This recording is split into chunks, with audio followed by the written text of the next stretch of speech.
Hello, my name is Mary Remmes, and I'm going to share with you today 3 truths and a strategy to help you in your role as a caregiver. Truth number 1, let it be hard. It's important to recognize that being a caregiver for someone with dementia is hard. Thinking that it shouldn't be hard or some version of it shouldn't be this way only adds a layer of suffering onto an already difficult thing that we're doing. So please, let it be hard. Let go of any thoughts that are rooted in some version of it shouldn't be this way or it shouldn't be hard. Truth number 2, what you say when you talk to yourself matters.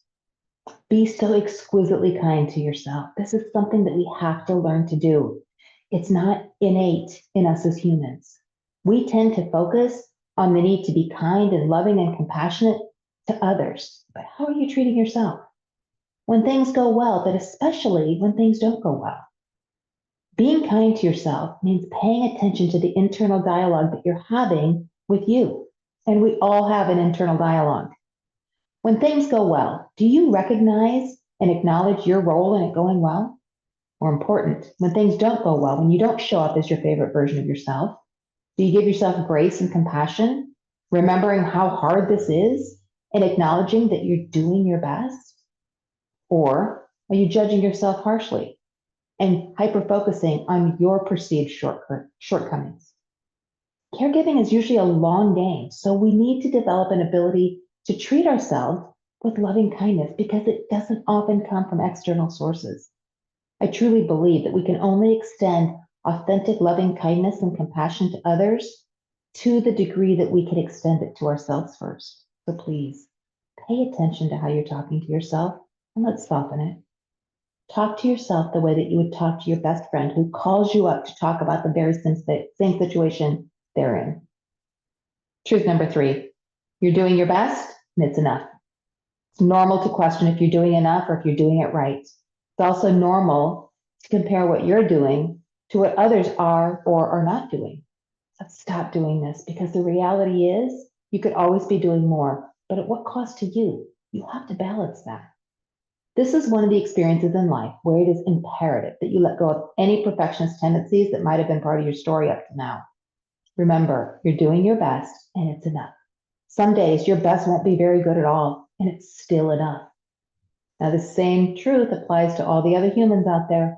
Your siblings, they're doing their best, even if it's not very good, it's still their best. And I promise you can find tremendous peace in letting it be enough. This also applies to your person with dementia. They're doing enough, or they're doing their best. And not only is it not very good sometimes, but it's probably going to decline. It's enough. It's normal to think that this line of thinking, this lowering your standard, will lead to a continuous decline in how you show up, but it doesn't. Just the opposite happens when you can accept that enough looks like what you're willing and able to do today, and you take a deep breath and relax just a little bit. And then you get up the next day, and from that place of acceptance, you can often do better. Try it, see what happens. If it doesn't work, you can always go back to demanding more of yourself and better of yourself and others. Let's talk about a common source of frustration for caregivers, and that's when your person with dementia asks the same question over and over again. You answer the question, they ask again 10 minutes later, same question, same answer. It's frustrating because we think it shouldn't be this way. When you step back and look at the situation, stripping away all the emotion, your person is asking a question and you're answering the question. They're doing it the same thing 10 minutes later. That's all that's happening. Mom asked a question, you answer the question. It's just repetitive. If, in fact, it was supposed to be this way, we wouldn't think anything was wrong. We would just think this is the way of it. And the reality is this is what happens when someone has dementia. They receive information in, but they're not able to process and retain it like you and I can with our healthy brain.